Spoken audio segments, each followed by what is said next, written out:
Patients have been going to the dentist to have a tooth filled for centuries. Over time, the restorative materials have changed, but one type that continues to be a strong choice is amalgam. Amalgams or silver fillings have been used for over 150 years. Some critics have claimed that amalgams are unsafe. This is not true. In the case of mercury, there is no safe dose of mercury. The childhood amalgam trial, which was a prospective, randomized study, which is the top level study you can do in science.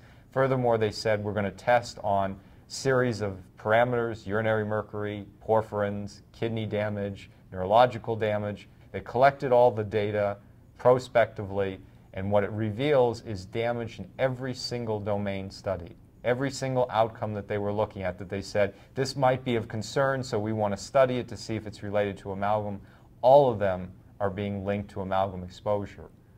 If I had somebody from the American Dental Association sitting next to me and trying to tell their story, what would they say now? Well, amalgams are safe. They always say that. Well, how do you explain that in light of these findings? Well, we have to suspend the laws of chemistry and physics and physiology to say, yeah, it's just happenstance, coincidence that we found damage to the kidney. It's really safe. Well, it contributed to mercury body burden. That's coincidence. They're actually safe. Well, we can find it in the urine. It's just happenstance, coincidence. It must be safe.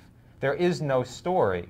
The story that we're telling is one that's based on over 100 years of science about mercury. We know that mercury is released from amalgams. We know mercury is toxic to almost every organ system in the body. This is what was plausible before the study. Now it's overwhelmingly plausible. They have no story to tell other than we think it's safe because we think it's safe. And if you need me to say it again, I think it's safe is what they would say.